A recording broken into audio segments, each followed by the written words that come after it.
ஆரம்பிக்கப்பட்டு இன்று கேரளா, தமிழ்நாடு போன்ற பகுதிகளில் நம்முடைய செய்யூர் உட்பட 22 இடங்களில் சிறப்பாக சாந்திகிரி ஆசிரமத்தை நடத்தி கொண்டிருக்கின்ற அவருடைய சிஷ்யை பூஜிதா அமிர்தா ஞான தபஸ்வினி அவர்களே, இந்த அருமையான நிகழ்ச்சிக்கு வருகை தந்து சிறப்பித்துக் கொண்டிருக்கின்ற முன்னாள் சட்டமன்ற உறுப்பினர், இந்நாள் இந்திய யூனியன் முஸ்லீம் லீக்கினுடைய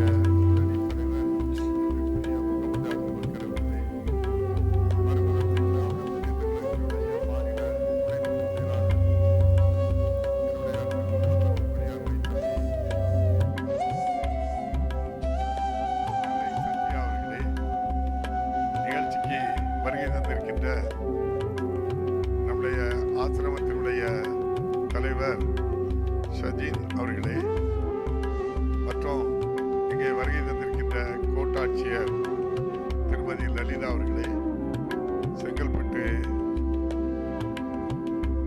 வட்டாட்சியர் அன்பிற்குரிய சரவணன் அவர்களே, ஊராட்சி மன்ற தலைவி உலகம்மாள் அவர்களே, முன்னாள் தலைவர் இளங்கோ அவர்களே, இன்னும் வருகை தந்திருக்கின்ற பக்த கொடிகளே, உங்கள் அனைவருக்கும் இந்த நல்ல வேளையிலே என்னுடைய அன்பான வணக்கத்தை தெரிவித்துக் கொண்டு, செய்யூரிலே இப்படிப்பட்ட நிகழ்ச்சி நடைபெறுகிறது, கண்டிப்பாக வர வேண்டும் என்று என்னை பக்தா தத்தன் அவர்கள் அழைத்த போது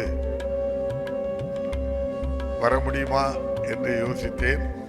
ஆனால் கேரள சட்டப்பேரவை தலைவர் அவர்கள் எனக்கு அன்பு கட்டளையிட்டு கண்டிப்பாக இந்த நிகழ்ச்சிக்கு சென்று வாருங்கள் என்று அன்பு கட்டளையை ஏற்ற காரணத்தினாலும், நேரில் நம்முடைய பக்தா தத்தன் உட்பட வருகை தந்த என்னை அழைத்த காரணத்தினாலும் இந்த நிகழ்ச்சிக்கு கண்டிப்பாக வர வேண்டும் என்று ஒரு முடிவெடுத்தேன்.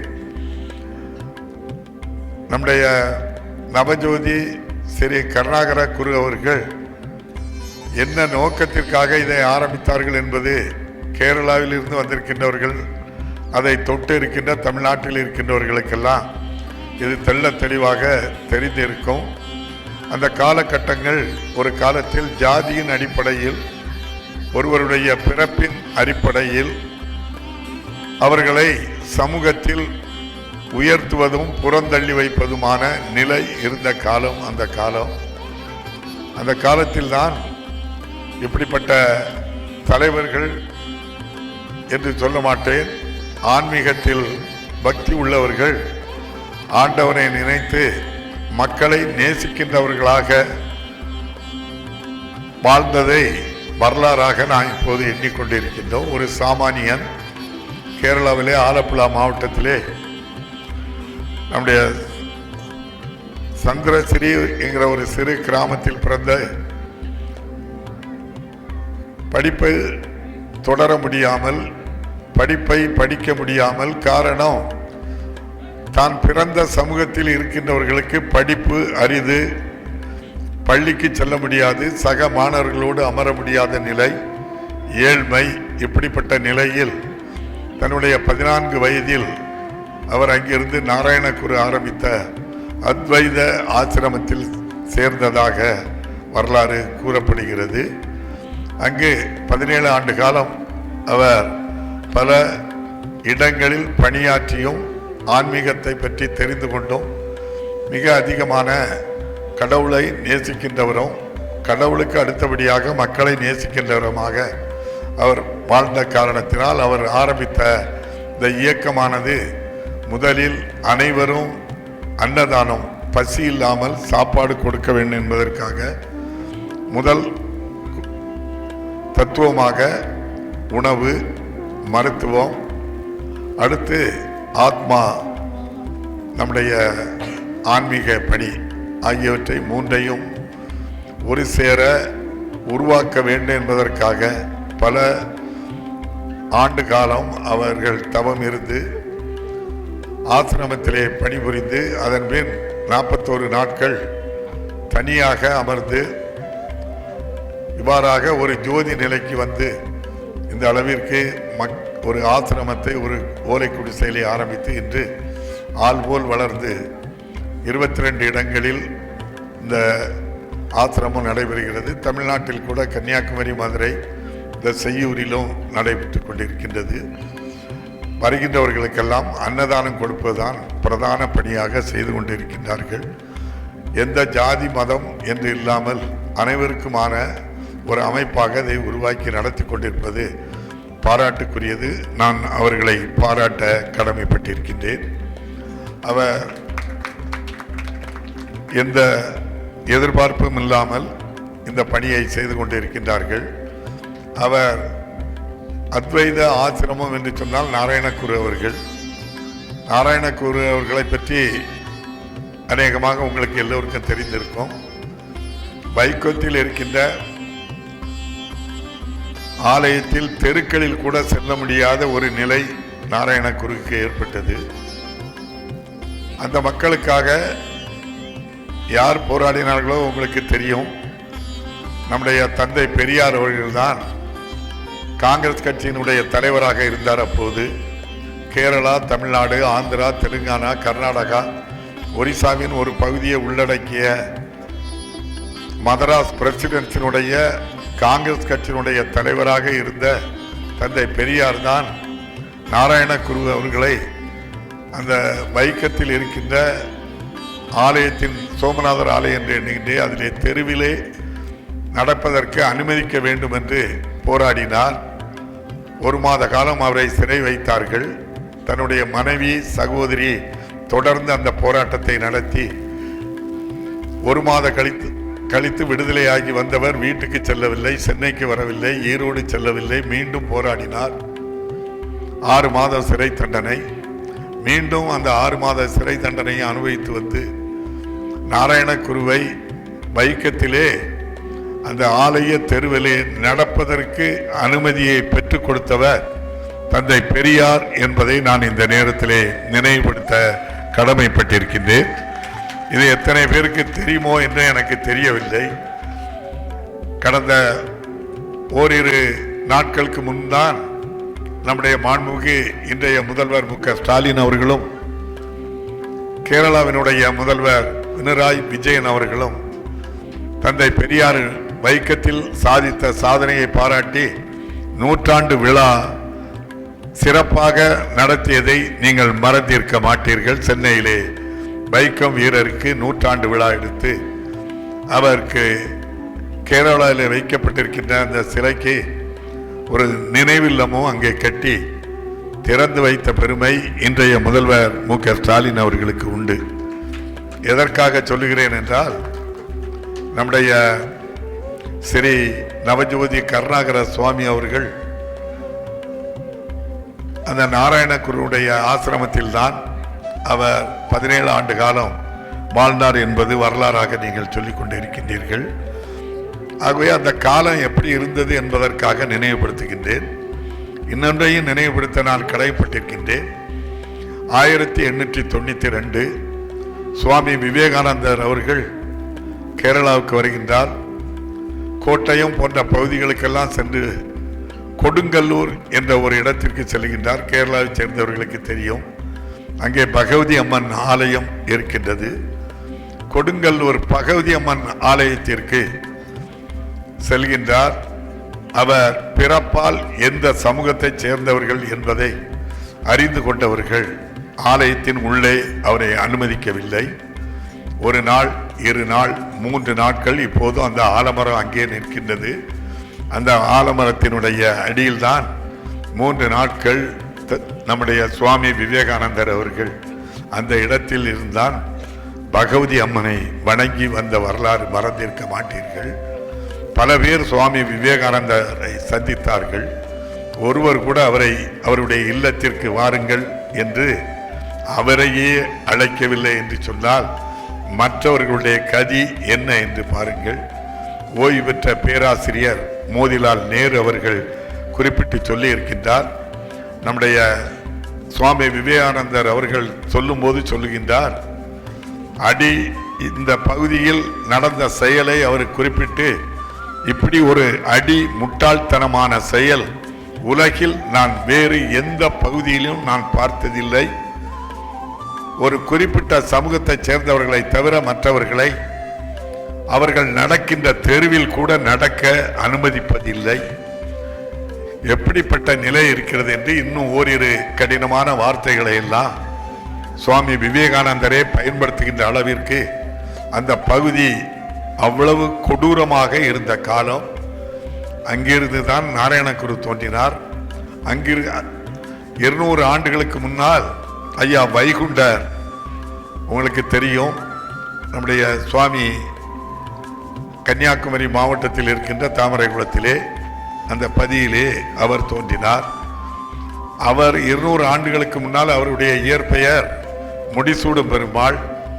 அப்போது உயர் வர்க்கத்தில் இருந்தவர்கள், அதிகாரத்தில் இருந்தவர்கள் அவரை அழைத்து, முடிசூடும் பெருமாள் என்று இழிகுலத்தில் பிறந்த உனக்கு எவ்வாறு பெயர் வைக்கலாம் என்று சொல்லி அவரை தாய் தந்தையரை தண்டித்து கண்டித்து, உன் பெயர் இன்று முதல் முடிசூடும் பெருமாள் அல்ல, முத்துக்குட்டி என்று பெயர் வைத்தார்கள்.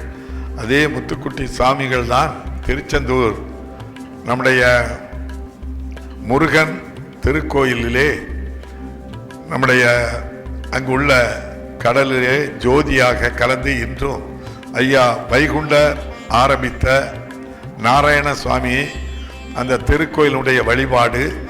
அவர் சொன்ன தத்துவம் வேறு ஒன்றுமல்ல, கடவுள் எங்கு இருக்கின்றார்? உன் உள்ளத்தில் இருக்கின்றார், உனக்கு நீதான் கடவுள் என்று சொல்லி அவருடைய தத்துவத்தை முதலாக உலகத்திற்கு ஒரு புதிய தத்துவத்தை தந்து, இப்போதும் ஐயா வைகுண்டர் பதிக்கு நீங்கள் சென்றால் நாராயண சுவாமி என்று சொல்வார்கள். அங்கே முகம் பார்க்கின்ற கண்ணாடி தான் கடவுளாக வைக்கப்பட்டு அங்கேதான் பூக்களால் அலங்கரிக்கப்பட்டு, உன் முகத்தை பார்த்துக்கொள், உன் இதயத்தை பார்த்துக்கொள், நீதான் உனக்கு கடவுள் என்ற உயர்ந்த தத்துவத்தை தந்தார். அதே காலகட்டத்தில் தான் வடலூரிலே வள்ளலார் அவர்கள் தோன்றினார்கள். எல்லா உயிர்களிடத்திலும் அன்பு காட்டினார்கள். அவர் 200 ஆண்டுகளுக்கு முன்னால் ஆரம்பித்த எல்லோருக்கும் உணவளிக்க வேண்டும் என்று அவர் பற்ற வைத்த அடுப்பு இன்றளவும் எரிந்து கொண்டே, இன்றும் தினம் 2000 பேர்களுக்கு 3 வேளையும் உணவளிப்பதற்காக அது தொடர்ந்து அந்த அடுப்பு எரிந்து கொண்டே இருக்கின்றது. அந்த அளவிற்கு மனிதத்தை போற்றியவர் மட்டுமல்ல, வாடிய பயிரை கண்டு வாடினேன் என்று சொன்னவர். அப்படிப்பட்ட உயர்ந்த தத்துவத்தை கொண்டு வந்ததோடு மட்டுமல்லாமல் அகில உலகமும் திரும்பி பார்க்கின்ற அளவுக்கு அவருடைய கொள்கை ஜோதிதான் கடவுள். அவர் ஜோதியாக மாறி ஜோதியைத்தான் இறைவன் எல்லா இடங்களிலும் ஜோதியாக இருக்கிறார் என்று சொல்லி அதைத்தான் அங்கு இன்றும் வணங்கி கொண்டு இருக்கின்றோம். அதுபோல்தான் அதே வழியில்தான் நம்முடைய நவஜோதி ஸ்ரீ நாராயண குரு அவர்களும் நம்முடைய கருணாகர குரு அவர்களும் அதே நிலையில்தான் இருந்து இன்றளவும் உலகத்தில் எல்லா இடங்களிலும் ஏகோபித்தமாக நம்முடைய தீபந்தான் ஜோதிதான் நம்ம எல்லோரும் வாழ வைக்கின்றது. அதனுடைய தத்துவம் என்னவென்றால் எல்லோருக்கும் உணவளிக்க வேண்டும், மருத்துவம் செய்ய வேண்டும், ஆன்மீகத்துக்கு தேவையானதை 3வது தான் அவர் சொல்லுகின்றார். அந்த அளவிற்கு மனிதத்தை நேசிக்கின்றவர், நேசித்தவர். இன்று அவர் இல்லை என்று சொன்னாலும் அவர் வழியில், அவருடைய வழியில் வந்த அம்மா அமிர்தா அம்மா அவர்கள் சிறப்பாக 22 இடங்களிலும் இருப்பதை சிறப்பாக நடத்தி கொண்டிருப்பது பெருமையாக இருக்கின்றது. இந்த கிளை நிறுவனத்தை அதிலே ஒருவரான சுவாமி குரு ரத்ன அவர்கள் சிறப்பாக நடத்தி வருகின்றார்கள். அவர்களுக்கு என்னுடைய பாராட்டுகளை நான் அன்போடு தெரிவித்துக் கொண்டு, இந்த அளவில் தன்னலம் கருதாமல், எதையும் எதிர்பார்க்காமல், நம்முடைய மக்களை நேசிக்கின்ற வண்ணம் மக்களுக்காக இல்லை என்று வருவோருக்கு இல்லை என்று சொல்லாது பசியோடு இருப்பவர்களை அவர்களுக்கு உணவளித்து ஆறுதல் சொல்கின்ற பண்பு உலகில் எங்கும் இருக்கிறதோ இல்லையோ, வளர்ந்து வருகின்ற நாடு நாகரிகம் என்ற பெயரில் அனைவரும் நின்று கூட காது கொடுத்து என்ன என்று கேட்காத நிலையில் இப்படிப்பட்ட ஒரு ஆசிரமத்தின், சாந்திகிரி ஆசிரமத்தின் மூலம் கிட்டத்தட்ட 2000 பேர்களுக்கு தினம் உணவு கொடுத்து, அவர்களுக்கு மருத்துவ வசதி செய்து கொடுத்து, அவர்களை பாதுகாத்து ஆன்மீகத்தில் எல்லோரையும் நேசிக்க வேண்டும் என்ற நல் பண்புகளை சொல்லிக் கொடுத்து கொண்டிருக்கின்ற இந்த அமைப்பை, சாந்திகிரி அமைப்பு, அதில் தொடர்பு கொண்டு பணியாற்றுகின்ற அனைவரும் ஜாதி இல்லை, மதம் இல்லை, இனம் இல்லை, மனிதனாக பிறந்தவர்கள் பிறருக்கு உதவி செய்ய முடியும் என்றால் சாந்திகிரியிலே வந்து சேர்ந்து பணியாற்றலாம் என்ற அளவுக்கு முன் உதாரணமாக எதையும் எதிர்பாராமல் செயல்படுகின்ற அனைவருக்கும், அந்த தொண்டர்களுக்கு நன்றி நன்றி என்று கூறி, இந்த நிகழ்வுகள் முடியும் வரை இருக்கலாம் என்று எண்ணினாலும் 7 மணிக்கு சென்னையிலே நான் கண்டிப்பாக இருக்க வேண்டிய ஒரு நிலை இருக்கின்றது. ஆகவே தான் என்னுடைய தம்பி சத்யா அவரிடமும் நம்முடைய முன்னாள் எம்எல்ஏ முகமது அபுபக்கர் அவர்களிடமும் நான் கேட்டு இவ்வாறு ஒரு நிகழ்வு இருக்கின்றது, ஆகவே தான் நான் முன்கூட்டியே வேகமாக வந்து இந்த நிகழ்விலே கலந்து கொண்டு செல்லலாம் என்று வந்திருக்கிறேன் என்றேன். ஆகவே உங்கள் எல்லோருடைய அனுமதியோடு இந்த அருமையான நிகழ்ச்சியில் கலந்து கொண்டு எனக்கு மன நிறைவாக இருக்கிறது, மகிழ்ச்சியாக இருக்கின்றது. நம்முடைய தமிழகத்தில் இருக்கின்ற நம்முடைய மாண்புமிகு முதல்வர் மு.க. ஸ்டாலின் அவர்களும் மனித நேயத்தோடு சாமானியர்களுக்கு, ஏழை எளிய மக்களுக்கு என்ன தேவை என்பதை அறிந்துதான் ஆட்சி பொறுப்பேற்றவுடன் தாய்மார்கள் பேருந்துக்கு காத்திருக்கின்றவர்களுக்கு நாள் ஒன்றுக்கு நகர பேருந்திலே எத்தனை முறை வேண்டுமானாலும் கட்டணம் இல்லாமல் செல்லுங்கள் என்று சொன்னார். நாள் ஒன்றுக்கு 50 லட்சம் பேர் பயனடைகின்றார்கள். ஏழை எளியவர்கள், வறியவர்கள், ஆதரவற்றவர்கள், ஆதரவு இருந்தும் அவர்களுக்கு உதவிக்கரம் நீட்டாதவர்களுக்கு அவர்கள் நோய் நொடியில் இருந்து பாதுகாப்ப மக்களை தேடி மருத்துவம் என்ற திட்டத்தில் தினம் 47 லட்சம் குடும்பங்களுக்கு நம்முடைய மாண்புமிகு இன்றைய முதல்வர் அவர்கள் மருந்து கொடுத்து உதவி கொண்டு இருக்கின்றார். காலை பள்ளிக்கு வருகின்ற சிறுவர்கள் வறுமையில் இருந்து வருகின்றவர்களுக்கு உணவு கொடுக்க வேண்டும் என்பதற்காக 37,000 பள்ளிகளில் 17 லட்சம் மாணவ மாணவிகள் நாள் ஒன்றுக்கு காலை சிற்றுண்டி வழங்கி அவர்களுடைய பசியை போக்கிக் கொண்டு இருக்கின்றார். 12 படித்து முடித்த ஏழை தாய்மார் வீட்டு பிள்ளைகள் பட்டம் படிக்கும் வரை அந்த பெண்களுக்கு புதுமை பெண் திட்டத்தின் மூலம் மாதம் 1000 ரூபாய் வழங்குகின்றார். இத்தனைக்கும் மேலாக 1,15,85,000 தாய்மார்களுக்கு உரிமை தொகையாக மாதந்தோறும் 1000 ரூபாய் வழங்கி வருகின்றார். மழை, பெருவெள்ளம், புயல் எது வந்தாலும் மக்களை பாதுகாத்து இந்தியாவில் எல்லா மதத்தினரும் அவர்கள் விருப்பப்படி வழிபடுவதற்கு ஆதரவு கொடுப்பது அல்ல, சட்டத்தின்படி பாதுகாப்பு கொடுக்கின்ற ஒரு மாநிலம் இருக்கிறது என்றால் அது தமிழ்நாடு தான். அமைதியாக சட்டத்தின் ஆட்சியை நடத்தி கொண்டு இருக்கின்றார்கள். எல்லா மதத்தினருக்கும் பாதுகாப்பு கொடுக்கின்ற ஒரு மாநிலம் தமிழ்நாடு தான். மணிப்பூர் போன்ற அல்ல, இது தமிழ்நாடு. சட்டத்தின் ஆட்சி. நம்முடைய மாண்புமிகு முதல்வர் அவர்கள் சட்டப்படி இந்திய அரசியலமைப்பு சட்டத்தில் என்ன கூறியிருக்கின்றதோ அதுபோல் அனைவரையும் மனிதனாக மதிக்கின்ற இந்த சாந்திகிரி ஆசிரமத்தினுடைய கொள்கையை போன்றே நம்முடைய மாண்புமிகு இன்றைய முதல்வர் அவர்களும் ஏழைகளுக்காக எல்லோருக்குமாக ஜாதி மத இனம் வேறுபாடு இன்றி அனைவருக்கும் ஏழைகளுக்கு உதவுகின்ற நற்பணியை செய்து கொண்டு இருக்கின்றார். அந்த வகையில் அதில் நான் சட்டப்பேரவை தலைவராக இருந்து அதே பணியை ஏழைகளுக்காக செய்கின்ற சாந்திகிரி பணியாளர்களை மீண்டும் ஒரு முறை நான் வணங்கி உங்கள் பணி தொடர வாழ்த்துக்கள். உங்களுக்கு ஏதேனும் உதவி என்று கேட்டால் வாருங்கள், நம்முடைய மாண்புமிகு முதல்வர் அவர்களிடம் சொல்லி உங்களுக்கு என்ன தேவையோ உதவியோ நாங்களும் இந்த உதவி செய்வதற்கு உதவியாக இருப்போம் என்று கூறி நல்ல வரவேற்பை தந்த உங்களுக்கு நன்றி நன்றி என்று கூறி விடைபெறுகிறோம். நன்றி, வணக்கம்.